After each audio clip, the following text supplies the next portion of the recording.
Hello, I'm Chase Carrington, and welcome to the Chase Carrington YouTube channel. Be sure to subscribe, like, and comment below if this is the replay. If not, be sure to contribute in the chat.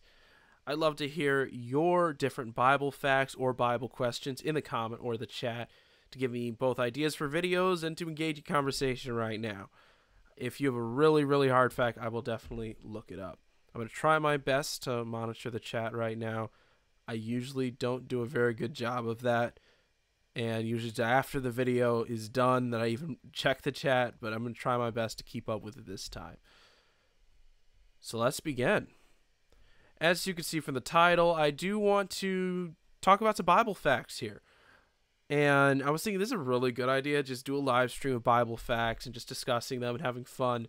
I couldn't find a bunch of my own Bible facts, but I found some really interesting articles that has some really interesting Bible facts in them, and I want to show those articles to you. I also have the link to the articles in the description, so be sure to check them out for yourself. The first one is about the longest book of the Bible, and that is, let's see, that is over here.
I just realized my microphone does not work when I use a screen capture. Hold on one moment.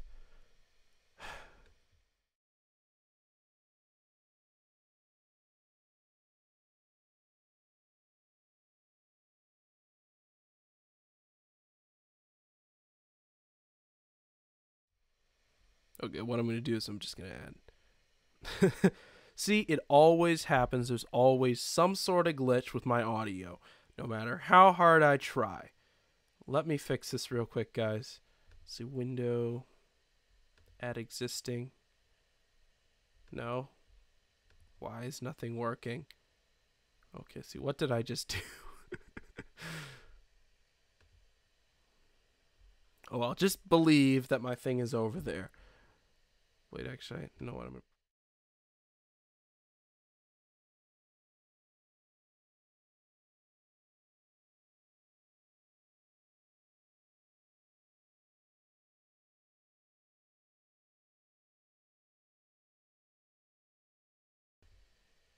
Okay, here we go. Now my mic has returned. I always overlook something. So just pray for me that no more technical difficulties. I hope you guys can hear me. Because if not, then, oh well, this is like my first live stream where I had no audio for the first 30 minutes. But Lord willing, you can hear me right now. So what I was thinking is, okay, read through this, figure out how long it takes to read all of this, and this is the King James Version, English King James Version. This is a lot. So I could do that. Wait, let me just see real quick. How many lines? Actually, no. So my program, though, does make the work a lot harder. It allows me just to easily, there we go, easily see different stats about whatever text I put in. So right now, it has, wow, that's a lot of characters. 200,000 characters, 228,000 characters. And without spaces, that's 183,000. This is the King James Version, all of the book of Jeremiah. That's 44,000 words, almost 2,200 sentences, 1,400 paragraphs, almost 1,500 paragraphs. Oh, wow. 200, and this is what the settings I have. For the pages, it's kind of rough, but for whatever settings I put in, it'd be like almost 300 pages. But now this is what I want to talk about, and that is the reading time. How long would it take you to read Jeremiah? Honestly, reading is actually not as bad as I expected. I thought it would take you a long, long time. But honestly, according to my program, it says about 4 hours, 5 minutes for a slow reader. That's me. And then for an average reader, about 3 hours and 4 minutes. Basically, you can kind of knock off an hour for each level. And then for a fast reader, it's just 2 hours and 27 minutes. Now, my mom is a fast reader, and she probably could do even faster than that. And that is pretty fast. And then to read it aloud is 6 hours and 7 minutes. I'm tempted to do a live stream, me just reading Jeremiah for 6 hours and 7 minutes. Honestly, it'll probably end up being more like 10 hours, but that sounds like that could be fun. Just reading Jeremiah out loud. Now, actually, now that I realize I got to catch you guys up because you didn't hear the audio, what I was saying. But basically, Jeremiah is the longest book in the Bible just by word count. As you saw this with the article I showed you. Let's see if I can go back to it. Article right here. This guy at overviewbible.com, he took the Hebrew version. Now, this is a little different. The Hebrew version of Jeremiah and put it in his program, and basically he ended up counting it all. And the thing that's interesting about this is it's a little bit different than most people expect. They expect Psalms, the big book, that does everything big. Some of the chapters are huge. There's a ton of chapters in it. But altogether, there's more small chapters than large chapters. And when it comes all together, Jeremiah and some of the other historical books like Genesis and First Samuel come very close. And he also mentioned that when you put some of the two-part books like Samuel and Kings in, they end up overtaking even Jeremiah. But right now, let's take a look at Jeremiah. So this is saying Jeremiah, it's a really interesting book. It's about the prophet Jeremiah. It says right here, the words of Jeremiah, son of Hilkiah, of the priest that were at, let's see if I can pronounce this, Anathoth, in the land of Benjamin. So he just kind of opens up saying his name, and you know who he is. To whom the word of the Lord came in the days of Josiah, the son of Ammon, king of Judah, the 13th year of his reign. It came also in the day of Joachim. I'm not going to read for the 6 hours right now, but that sounds like a fun idea for another stream, another time, when I have the time to read for 10, 6+ hours. It's going to be fun. Now I want to talk about some other Bible facts. Again, this is called a Bible Facts live stream. So I have some other Bible facts I want to talk about. I actually found yet another article that has some interesting facts, and I'm curious to take a look at these for myself. They give some different verse references to these different facts it gives. Oops, wrong thing. So this really interesting article is a ton of different facts about the Bible, and there's a few I wanted to look up. For starters, right here, where it says the longest word in the Bible. It says, okay, let me try pronouncing this here. Maher-shalal-hash-baz. Maher-shalal-hash-baz. See, I'm messing up already. Maher-shalal-hash-baz. Hashbaz. I think I got that. And it cites a reference here, Isaiah 8:1. So what I'm going to do, I'm going to go find my Bible program. I'm going to look this up. I want to see, is this really a thing? So Isaiah, what was it, 8:1 or 1:8? 8:1, good. Let's see, Isaiah chapter 8, verse 1. Here we go.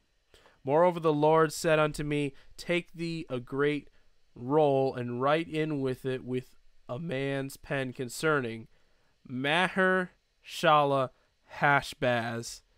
Wait, that's it? So wait, that's what he's supposed to write down. Oh, this is curious. Actually, now I really want to. I should have researched this beforehand. This could be a video unto itself. Let me see what this little annotation says. In Hebrew, okay, so it's a Hebrew word. In making speed to the spoil, he hasteneth the prey, or make speed. I think basically it's hurry, which is, I mean, you could just say hurry, but but this is definitely way more interesting. So that's the longest word in the Bible. A lot of interesting facts out there. It said it, and then the rest of the verse. Oh, it's a very curious verse. That was another thing. And I think let's see. This was interesting here. Verse containing all the letters of the alphabet except J. I really want to see this one. So let's see. Ezra 7:21. Let's go. Isaiah, Jeremiah. Here we go. Ezra. Chapter 7, verse. Oh well, short chapter. Where's 20? Here we go. 21. So what I'm going to do is I'm going to go through and I guess just see if I can find each alphabet letter. See A. There's an A right away. Let's see. Where's the B? I don't see B. Actually, no. Actually, this is going to be easier if I just isolate this verse and just copy it someplace. Let's see. There we go.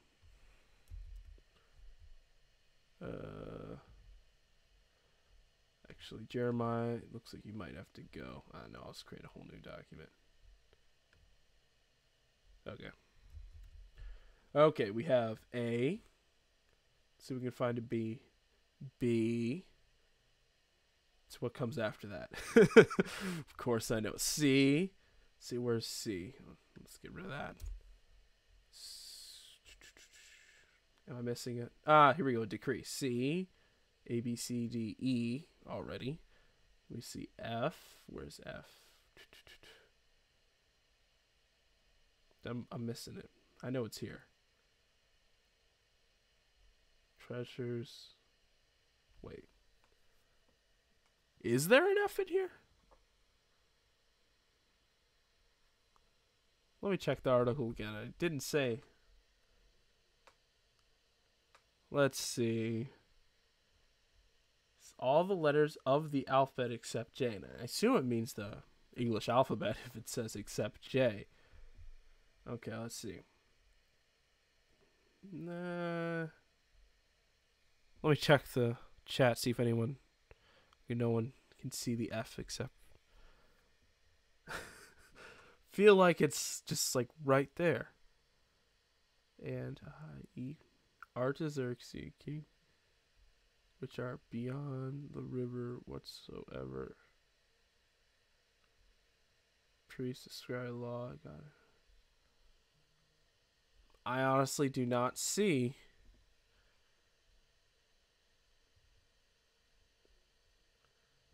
Let me see. Okay, it says. I wonder what translation they're using, though. I mean, up here it says that they use the KJV. But it actually really doesn't say. That one didn't work out. I don't know what's up with this fact here. So that one is an undecided. Let's see what else we have here. Middle verse of the Bible for the KJV. I guess there's two. That's the interesting thing about Psalms. Psalms is exactly in the center of the Bible. Now for the KJV, it says there are two verses, since there's an even number of verses in the KJV.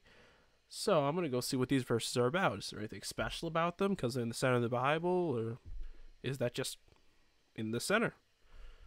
See, again, I'm going to my Bible. Whoops, wrong thing. Wrong direction, that happens. I'm going to go to my Bible app, go to Psalms. Wait, what was the reference? See, I always forget the references. 103, 1 and 2. Let's see, Psalm 103, 1 and 2. Bless the Lord, O my soul, and all that is within me. Bless his holy name. Bless the Lord, O my soul, and forget not all his benefits. That's really interesting. That the verse in the center, in the middle, just right in the middle, sandwiched in the middle of a huge book, is about blessing the Lord. And that's pretty interesting that just throughout the Bible you see blessings of the Lord. And that shows the importance of praise and blessing the Lord, because he is powerful. That is something that's consistent, and that is something that is important to acknowledge. And it is important to acknowledge that in our hearts, in our prayers, in our minds, and it helps keep our eyes on him. So that's really curious. I'm definitely gonna. That's a good fact I'm gonna keep with me. Let's see what other facts this thing has. This article here, by the way, it's on BibleInfo.com. If you want to check out the article again, link in the description. It says shortest verse in the Old Testament.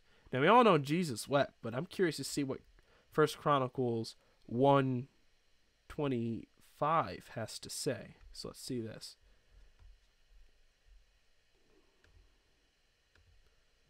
1 Chronicles 1. Probably going to miss the verse if it's really that small. 125. Wait, okay, here we go. 1. It's just a name. No, I thought it'd be something exciting. Let's see if we can pronounce this name. Eber, Peleg, and Reu. I think I got that. So it's right here, by the way. Eber, Peleg. It's not Pegleg. He's not a pirate. It's Peleg and Reu. That's pretty fascinating. It's fairly short, but I mean, its neighbors definitely aren't the longest verses either. So I'm sure they're definitely in the running for short verse. I mean, even this one, I mean, wow, this whole chapter is just full of a bunch of short verses. I mean, if you look at it, it goes from 1 to... I mean, this whole chapter is 54 verses. That doesn't even look like that much. So let me see. I'm going to try something real quick. I'm going to go to a sizable chapter in Jeremiah. See what 54 verses of Jeremiah looks like. I guess I just do have the screen a little bit larger than I normally do. Let's see. So, see, this chapter 17 of Jeremiah has 27 verses. That takes up about as much space on my screen, at least, as actually takes up more space than chapter 1 of Chronicles that has 54 verses. So that's certainly curious. I think the whole chapter is just full of very, very short verses. Like, let's see if there are any other significantly short ones. Here we go. This one's pretty short. I mean, compared to the average Bible verse that you read on a daily basis, it's definitely on the short side. And another big fact is that in the New Testament, the words Jesus wept is the shortest verse in the Bible. It's 2 words. It's rather fascinating, and I'd be curious. I feel like I probably should make a video just kind of looking into why that is. Is it something that was indicated in the original Greek of the text, or is it something that early translators decided needed to have its own verse? Because here's a curious thing I've always wondered about, and so I think I'm definitely gonna look into, maybe make a video on. Is where does this verse chapter system come from? I mean, I know it's earlier Bible translators, but I've also wondered what effect does that have on our Bibles today. I mean, and the thing is, plays a big role, having verses and chapters, not just the ability to be able to look up verses and references easily or share verses, but also just in the structure of how we read the Bible. I mean, if you think about it, if they if they put one sentence in one verse and another sentence in another, it could drastically change, especially how we read the Bible today, with a heavy focus on verses and dividing things up. Imagine what major shifts there could be in the biblical text if the verses were in different places. I'm sure a lot of care was put into verse placement. I'm curious to learn the history behind that. That's something worth looking up sometime. So let's see what other facts we have here before we move on to the state of the channel. Speech. I want to say speech, but no, it's really just gonna run through a few different things moving forward on the channel. Let's see what else we have here. Oh, wait, never mind. Actually, it says right in this article who divided the Bible up. So I should have read through this article. But it says right here. See, when the Bible was first written, there's no chapters and verses as today. I did know that. In fact, many of the early handwritten manuscripts were written without spaces between the words. And that is interesting. I'm curious if this speaks to the ability of the language's native speakers. But yeah, I did know that Greek is basically not written with any real punctuational or spacing structure, unlike we have in the English language today, where we have, periods, spaces, commas. None of that really exists in the Greek, and so it's just a lot of just letters on, well, scroll. I was going to say page, but on a scroll. So it is rather curious how reading that must have been. I guess if you knew the language well enough, you just would pick out the words. You knew where things ended. It is definitely interesting to think about. It says Stephen Langton divided the Bible into chapters around about AD 1228. The Old Testament was divided into verses by R. Nathan. His first name's R. That's interesting. Nathan in AD 1448, and Robert Stephanus divided the New Testament verses in AD 1551. The first complete Bible with chapter and verse division was Geneva. I thought I did remember that. Yeah, the Geneva Bible was the first Bible to have chapter, verses, have all of the bells and whistles of our current categorization system of the Bible. So it's kind of a landmark in that way. And yeah, so that was in 1560. So that's about 9 years after the New Testament was divided into verses. So I'm curious, again, to go more in depth on this topic of why was it multiple people that did divide into chapters and verses, and it makes sense, I guess. So, okay, you're trying to make the Bible more readable, so you divide it into chapters first. So you can divide up, say, the stories, the topics. So you divide up into chapters, and then someone else comes along and chapters is not enough. We need to really divide this up so we can keep track of what text is most important, and we can communicate easily about different verses and exchange back and forth references. So then they divide up into verses. But I'm very curious about why the Old Testament was divided into verses first, and then the New Testament. I mean, that's almost an entire century later. That is certainly curious. There's a lot of cool stats here. There's so much to learn about the Bible. I mean, just the text itself has so much to tell us, but all these fun little facts have so much. That's why I'm going to try to make this a semi-regular live stream where I can just talk about different Bible facts, different Bible stories, because for a lot of these different videos I'm starting to prepare for this channel, it requires me to do a lot of research, and a lot of the information that I gather about a text, a character, an event, I don't end up using in the videos. Actually, now how I have it set up is I will give my thoughts on verses I don't even present in the videos. So it'd be really cool to have a live stream like that, just to take all that and toss it at you and see what you guys think. Let me just, whoops, it's wrong.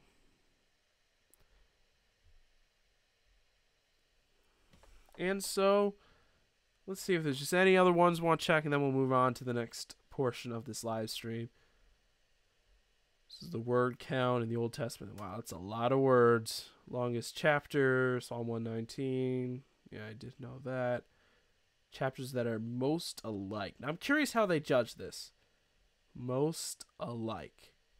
Actually, you know what I'm going to do? I'm just going to compare this real quick. I'm curious how they judge how they're most alike. Is it in topic or wording? So let's see. So it's 2 Kings 19. So let's start with... Actually, I'm going to do this side by side. Come on. There's got to be a way to do this side by side. I'm still getting used to this Bible program. Because normally usually I do Bible research just on my iPad or iPhone, so I don't really use a Mac or a desktop-based Bible program that often. I'm just going to create a new tab. There we go. Sure, there's a way to do it, but I don't want to waste you guys' time trying to figure it out. Okay, so the first reference, now I've forgotten the reference again. The first reference is... Okay, 2 Kings 19. 2 Kings 19. This looks interesting. Let's see, what is this story here? This is about King Hezekiah. I wonder, are these parallel stories? Let's see. Then we're going to, let's see, Isaiah 37. Isaiah is a pretty interesting book, especially with a lot of the prophecies.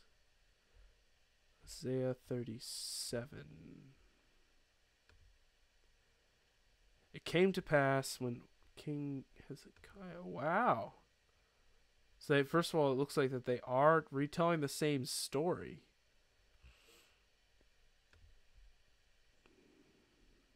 Really wish I could figure out how to do this. Oh, wait, here we go. Here we go. I think this will do.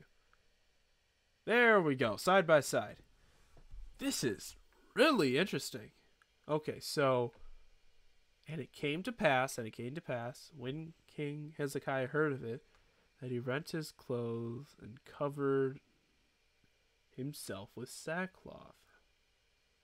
That is really fascinating. I had no clue these chapters were such alike. This is really interesting. This will be an interesting study. So I'm curious if somehow Isaiah, I wonder if there's an actual historical relation between these two passages. Are they from similar source material, possibly? Again, another thing to research for another time. Well, thank you so much for these Bible fun facts. Again, if you guys have some really fun Bible facts, be sure to comment or enter in the chat your fun Bible facts, and we will look into them and talk about them. And then also, if you have any Bible questions, be sure to put that in the comments below so I can either make a video about it or talk about it next time on the live stream. Now, let's see if I can get my face in here again. Now, let's talk about my channel. It's a topic I actually kind of like talking about. And now I think God has given me a little more of a plan and a view of these things and how I should move forward and what focus I should take. So there's a lot of ideas out there for me, and you'll see a lot of them in these next few months. But eventually I do want to drill down and find what works for me, what God has for me to do on this channel, and keep on doing that. But right now there's a lot of experimentation, and there may be for a little bit. But I really thank you for hanging in there, and I hope that you're enjoying and give me your thoughts on my last few videos or anything else. And be sure to check out the last few videos. I put a a lot of work into some of these recent videos. Like my Christmas Bible study, I have never studied that hard before. It was really fun though, going through each Bible story and passage and researching everything, looking at different commentaries. It was intense, but it was a lot of fun. So I have a lot of videos planned, and I really, really want to focus on biblical topics and explaining the Bible. That's why my series, The Bible Explained, is I think the main focus of these next few months. I want to explain Bible questions. I want to explain topics, passages, and stories, and go in depth, but also explain them at the same time. Also, you've seen my verse studies. Those are the videos where I'm going to take a verse and give my thoughts on it, and with a little bit of research I've done on them, and just kind of present the verses. There's a lot to be learned from looking at different Bible verses and their content, and then also applying, like with the last Bible verse, Proverbs 20:24. I even kind of applied some of my own experience to the message of the verse, and I hope that that was informative. Now, another thing that I'm debating of what manifestation this will take. A show that's been on here, a segment that's been on here for a long time, that is Fast Thoughts. I haven't done that in a while, mainly because I just haven't thought of anything to really talk about, any topics.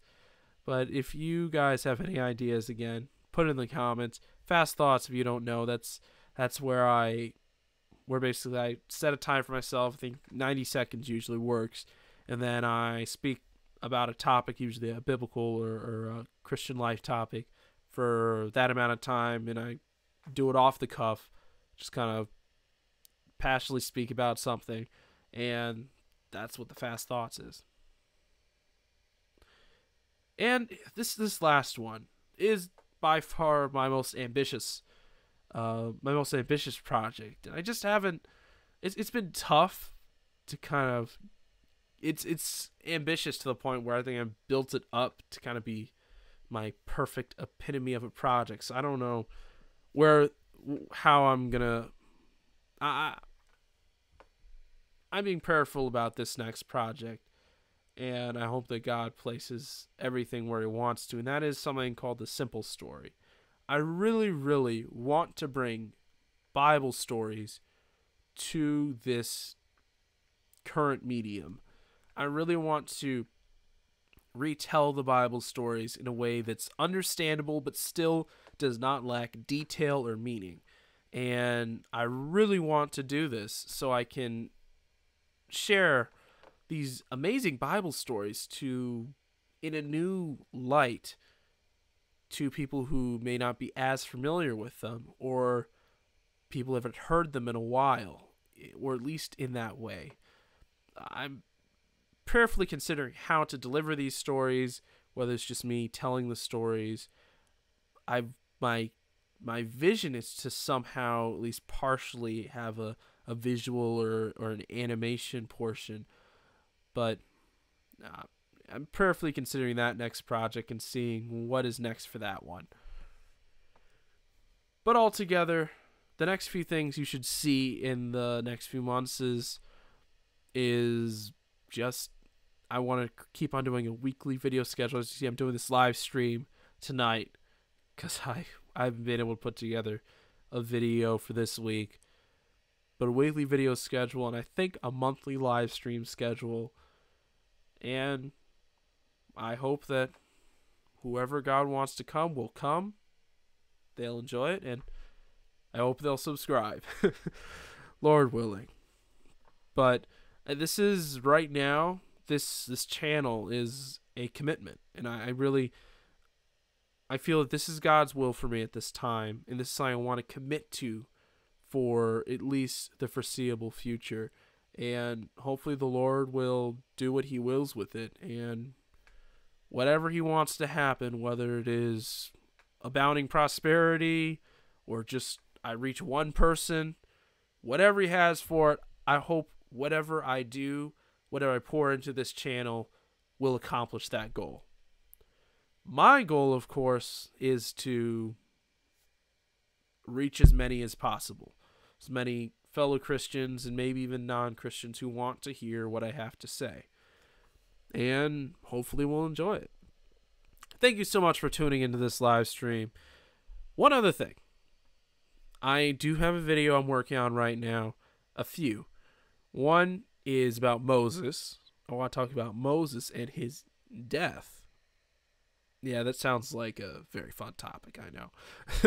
No, it does not really, but I actually want to talk about why Moses never went into the Promised Land.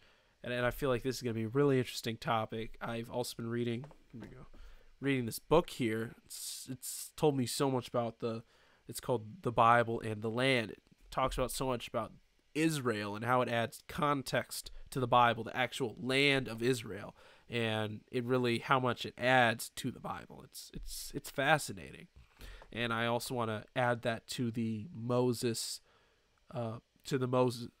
Bible Explained video that I will be putting out next week, Lord willing.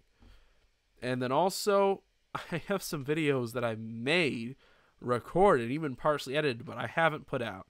So I'm prayerfully considering whether I should add that to the schedule or not. I think I probably will just put some of these videos out there and just see what you guys think of them. And another thing I'm prayerfully considering is creating a second channel. I mean, I've already done it. It's just populating the channel. And that would be a channel for my secondary content stream, and that is tutorials. If you've been subscribed to my channel or for a little while, you've noticed sometimes I will sneak in a tutorial here and there because that is what kind of got me started on YouTube. That's where the majority of my views are from, and I'm considering using a tutorial channel as a way to gain a foothold in a possibly profitable YouTube channel on the side, and maybe working the two together somehow. I'm prayerfully considering that. I just want to put that out there. But it is called Chase's Simple Tutorials if you want to look it up. But again, thank you so much for tuning in. I hope you'll subscribe, like, comment. I appreciate all of that. And I really appreciate if you just watched a few seconds of this video. I appreciate it, and I definitely encourage you to subscribe. And I pray you have a great rest of your weekend, and then next week. And Lord willing, I will see you again soon. I'm Chase Carrington, and you finished watching The Chase Carrington Show. Thank you. God bless, and good night. Oh, one last thing. Remember to chase the sun with me.